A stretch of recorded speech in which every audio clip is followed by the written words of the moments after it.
guys, welcome to SV Education. இன்னைக்கு நம்ம என்ன பார்க்க போறோம் அப்படினா 10th standard 5 mark important question series-ல chapter 7 தான் பார்க்க போறோம். நம்ம ஆல்ரெடி chapter 1 ல இருந்து 6th வரைக்கும் 5 mark important question ஒரு playlist-ஏ போட்டுக்கிறோம். சோ நம்ம சேனலுக்கு இப்போதான் நீங்க புதுசா வரீங்க அப்படினா just playlist-ஐ போய் செக் பண்ணுங்க. அது உங்களுக்கு வந்து கண்டிப்பா யூஸ்ஃபுல்லா இருக்கும். சரி வாங்க இன்னைக்கு क्वेश्चन குள்ள போலாம். இன்னைக்குள்ள क्वेश्चन என்னதுன்னா பயிற்சி 7.2ல 4th சம். ஆரம் 10 மீட்டரும் உயரம் 15 மீட்டரும் உடைய ஒரு கூம்பு வடிவ கொள்கலன் முழுமையாக பெட்ரோலால் நிரம்பியுள்ளது. நிமிடத்திற்கு 25 கனமீட்டர் பெட்ரோல் கொள்கலனின் அடிப்புறம் வழியாக வெளியேற்றப்பட்டால் எத்தனை நிமிடங்களில் கொள்கலன் காலியாகும் சொல்லி சொல்லியிருக்காங்க. ஓகேவா? அதாவது ஒரு கூம்பு வடிவ கொள்கலன் இருக்கு, அந்த கொள்கலன் ஃபுல்லாவே பெட்ரோல் வச்சிருக்காங்க. அதுல வந்து ஒரு நிமிஷத்துக்கும் 25 கனமீட்டர் பெட்ரோல் வந்து வெளியேறிக்கிட்டு இருக்கு. அப்போ அந்த கொள்கலன்ல உள்ள பெட்ரோல் வந்து வெளியேறதுக்கு வந்து எவ்வளவு நிமிடம் ஆகும் அப்படின்னு கேட்குறாங்க. இப்போ நம்மளுக்கு ஒரு நிமிடத்திற்கு எவ்வளோன்னு வெளியேறும் தெரியுது, ஆனா அங்க எவ்வளவு பெட்ரோல் இருக்குன்னு தெரியுமா? தெரியாது.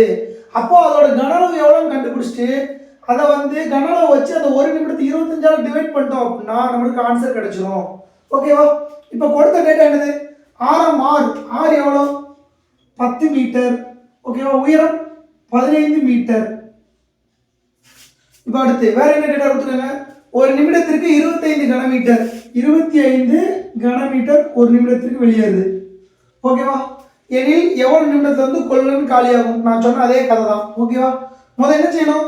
அந்த கூம்பு வடிவ கொள்கலன்ல எவ்வளவு பெட்ரோல் இருக்கு, அந்த கூம்பு வடிவ கொள்கலன் வந்து எவ்வளவு பெட்ரோலை பிடிக்கும் அப்படின்னு கண்டுபிடிக்கணும். அதுக்கு கொள்கலனின் கனளவு, அந்த கொள்கலன் எப்படி இருக்கும்? கூம்பு வடிவமா இருக்கும். அதனால கூம்பின் கனளவு, கூம்பின் கனளவுக்கு ஃபார்முலா என்னது? 1/3/r²h. ஓகேவா? இப்போ 1/3 பையோட வேல்யூ என்னது?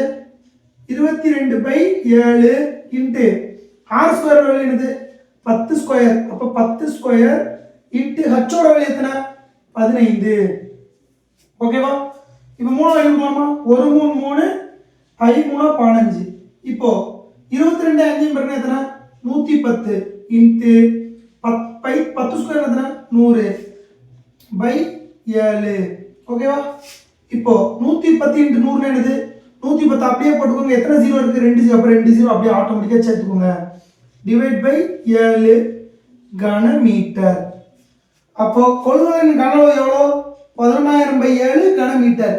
இப்போ நம்மளுக்கு வந்து அது எவ்வளவு நிமிடத்துல வந்து காலியாகும் சொல்லி தெரியணும். அப்புறம் என்ன செய்யணும்? இதோட மொத்த கனளவு பை அந்த ஒரு நிமிடத்துக்கு வெளியேறும் கனளவு. இதோட கொள்கலனோட மொத்த கனளவு எவ்வளோ? 11000/7. அப்போ 11000/7 டிவைடட் பை ஒரு நிமிடத்திற்கு வெளியேறும் பெட்ரோல் எவ்வளோ? 25 கனமீட்டர். அப்ப 25. இப்போ இதை டிவைட் பண்ணுங்க. 11000 இன்டு 7, 11000/7 இன்டு 25. ஓகேவா? இது அடி கொடுக்கலாமா? ஓர் 25 25, 4 25 100, மிச்சம் 10, 4 25 100, 440. ஓகேவா? 440 7 பண்ணுங்க. 5 35, 6 42, மிச்சம் 20 இருக்குமா? 7 14, மிச்சம் 60 இருக்குமா? 8 56. அப்போ 62.8. இதை தோராயமா எப்படி எழுதலாம்? 63 நிமிடங்கள். அப்ப என்னது? therefore 63 நிமிடங்களில் கொள்கலன் முழுவதும் காலியாகும் அப்படின்னு சொல்லி கடைசி ஒரு ஸ்டெப் எழுதிடணும். மறக்காம அந்த நிமிடத்தை வந்து மறக்காம எழுதிக்கோங்க. ஓகேவா? அந்த நிமிடத்துக்கு வந்து 1 மார்க் வந்து கன்ஃபார்மா கிடைக்கும். இப்போ இந்த கொஸ்டின் இவ்வளவுதான் உங்களுக்கு புரிஞ்சிருக்கும்னு நினைக்கிறேன். இதை தாண்டி இந்த கொஸ்டின் எதுவும் டவுட் இருந்துச்சு அப்படின்னா கமெண்ட் பாக்ஸ்ல கமெண்ட் பண்ணுங்க. அவ்வளவுதான் கைஸ். தேங்க்யூ ஃபார் வாட்சிங். தேங்க்யூ.